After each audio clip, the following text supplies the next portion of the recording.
लाडली लाल की जय। श्री सद्गुरुदेव भगवान की जय। राधा बाबा द्वारा लिखित पुस्तक आस्तिकता की आधारशिलाओं में अब आगे। एक ही बात है, नाम जप करें। अंतःकरण पवित्र करने की, भगवत दया अनुभूति करने की इससे सुलभ और शीघ्र फलप्रद साधना मेरी दृष्टि में और नहीं है। बस भगवान का नाम लेते जाइए।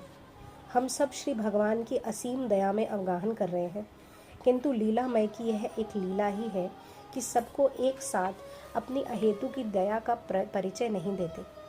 उनकी दया से कोई प्राणी वंचित नहीं है।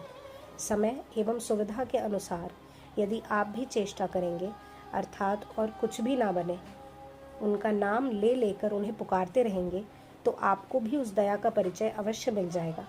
यह मेरा विश्वास है। भगवान का स्वभाव बड़ा विलक्षण है। जिसे वे एक बार अपनी ओर खींच लेते हैं, उसका परित्याग नहीं करते। बस भगवान का नाम लेते जाइए, यह मेरी एकमात्र प्रार्थना है। घबराने की कोई आवश्यकता नहीं है। जिस दिन भगवान पर पूर्ण विश्वास हो जाता है, उस दिन कोई कर्तव्य शेष नहीं रह जाता। हम लोगों के अंदर विश्वास की कमी है, इसलिए मन में तरह तरह की बातें उठा करती हैं। अवश्य ही घबराने की कोई आवश्यकता नहीं है। जिन्होंने अपनी अहेतु की दया से आपको इस ओर प्रवृत्त किया है, वे ही आगे भी बढ़ाते जाएंगे। विश्वास रखिए, भगवान अपने नाम मात्र के भक्त पर भी प्रेम की अनंत धारा किसी न किसी दिन बरसा ही देते हैं। बाट देखते रहिए, आपके जीवन में भी ऐसी ही बात होगी, क्योंकि आपके भगवान की शरण ली है, फिर चाहे अपूर्ण भाव से ही शरण ली हो। उनकी शरणागत वत्सलता कितनी दिव्य है, इस बात की हम लोग कल्पना भी नहीं कर सकते। वह जागतिक मन की कल्पना के अतीत है। बस उनकी कृपा से ही उस शरणागत वत्सलता का दर्शन कर निहाल होने की आशा में जीवन काटते जाइए। शरण लेने के पश्चात किसी प्रकार की चिंता नहीं रहनी चाहिए। सर्वेश्वर एवं दयामय की शरण लेने के पश्चात किसी प्रकार की चिंता नहीं रहनी चाहिए। मनुष्य की यह एक भूल होती है कि वह अपने को भगवान का शरणागत समझता है तथा साथ ही साथ भविष्य में मेरा क्या होगा इस प्रकार की चिंता भी करता है। सच्ची बात यह है कि मनुष्य शक्ति भर भगवान को समर्पण करने की तैयारी कर लेता है तो उसके लिए कोई कर्तव्य नहीं बच पाता। अतः भविष्य की चिंता मन में ना आने पाए, बल्कि यह चिंता हो कि अपनी ओर से तैयारी में त्रुटि तो नहीं रह गई है। भगवत कृपा का पात्र कौन है, इसका पता नहीं लग सकता। भगवान जिस तरह रखें उसी तरह रहने में पूर्ण संतोष रखना चाहिए। इस प्रापंचिक जगत के हेर फेर से इस बात का पता नहीं लग सकता कि भगवत कृपा का पात्र कौन है।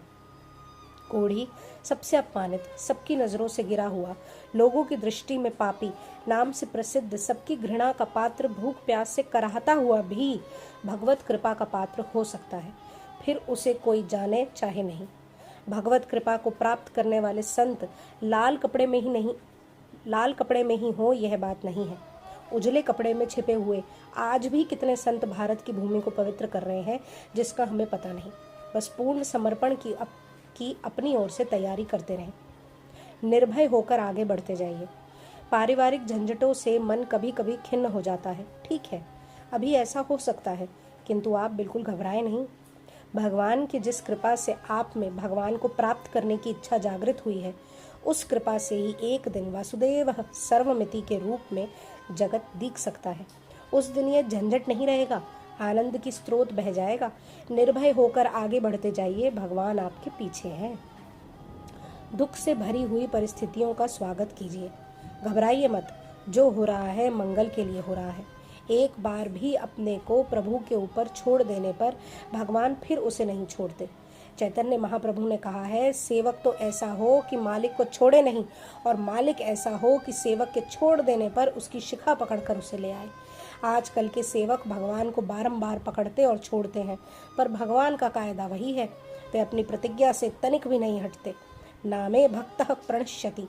खूब आनंद से जीवन बिताइए। दुख से भरी हुई परिस्थितियों को भगवान का विशेष पुरस्कार समझकर उनका स्वागत कीजिए। विपत्ति के अवसर पर भी भगवान का सहारा मत छोड़िए। प्रारब्ध का फल होकर ही रहेगा, टाला नहीं जा सकता है। भगवान की बात दूसरी है, वे सर्वसमर्थ है, चाहे सो कर सकते हैं, किंतु नश्वर शरीर के लिए भगवान को कहना अल्पज्ञता है। दुख के समय मनुष्य प्राय चंचल हो जाया करता है। उस समय वह भक्ति के सुंदर भावों को पल्लवित करने में कठिनता का अनुभव करता रहता है। परंतु बुद्धिमानी इसी में है कि कठिन विपत्ति के अवसर पर भी भगवान का सहारा छोड़कर मनुष्य किसी दूसरी ओर ना दौड़े और ना मुड़े। भगवान के सिवा मनुष्य यदि किसी भी दूसरे की शरण लेता है तो समझना चाहिए कि भगवान पर उसकी श्रद्धा नहीं है। कृपा का आश्रय करके आगे बढ़ चले। वास्तव में आवश्यकता है शास्त्र पर, महापुरुषों के वचनों पर श्रद्धा करने की। फिर कोई कार्य शेष रहता नहीं, साधन तो अपने आप होने लगता है। सारी त्रुटि भगवान की कृपा से ही दूर हो सकती है। उनकी कृपा भी सब पर है। केवल इस कृपा का ही आश्रय करके हम आगे बढ़ चलें, अंधकार अवश्य ही दूर होगा। किसी भी परिस्थिति में घबराइए नहीं, अधिक से अधिक भजन कीजिए। जिस प्रकार अमावस्या के घने अंधकार के पश्चात ज्योत्सनामयी शुक्ल पक्ष की रात का श्री गणेश होता है, वैसे ही कभी कभी लीलामय भगवान अपनी पूर्ण कृपा से प्लावित करने से पहले भयानक, अत्यंत असह्य दुख की रात्रि में अपने प्रिय भक्त को बिल्कुल अंधा सा बना देते हैं। अवश्य ही मंगलमय का यह विधान भी, चाहे ऊपर से दिखने में कितना भी भीषण क्यों ना हो, मंगल से ओतप्रोत रहता है। इसीलिए विश्वासी भक्त किसी भी परिस्थिति में चिंतित ना होकर अपने प्रियतम भगवान की प्रत्यक्ष दया का दर्शन करते हुए मुग्ध होते रहते हैं। जहाँ तक आपके जीवन के संबंध में सोचता हूँ तो यही मालूम पड़ता है कि दयामय भगवान अब तक जितनी कृपालुता से आपके जीवन को उन्नत बनाते आए हैं, उसके स्मरण मात्र से ही आपको मुग्ध होते रहना चाहिए। मेरी यह दृढ़ धारणा है कि किसी न किसी दिन इसी जीवन में आप यह ठीक देख पाएंगे कि भगवान की कृपालुता गुप्त रूप से ही किस प्रकार आपके योगक्षेम का वहन करती आ रही है। सार रूप में इतना ही समझिए कि किसी भी परिस्थिति में घबराइएगा नहीं। और मेरे इस कथन में कि भगवान ने आप लोगों को अपनी ओर खींचा है और उनका खींचना सदा सर्वदा सब ओर से पूर्ण होता है, इसमें प्रमाण की कमी भी दिखे तो भी जहाँ तक हो सके विश्वास करने की चेष्टा कीजिएगा। अंतिम बात यह है कि भजन अधिक से अधिक कीजिएगा। जगत में सच्चे निस्वार्थ मित्र केवल भगवान ही है। भगवान के नाम को नहीं भूलें, फिर भगवान सब कुछ कर देंगे।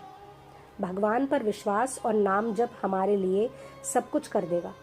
मुझे तो यही जान पड़ता है कि यदि मनुष्य अधिक से अधिक भगवान नाम पर विश्वास बढ़ाता चला जाए तो भगवान उसे अपने आप लक्ष्य तक पहुंचा देते हैं। यह केवल मेरी ही प्रतीति नहीं है, यह एक बड़ा सिद्धांत है और आज तक जितने बड़े बड़े संत हो गए हैं प्राय सभी ने इसका समर्थन किया है।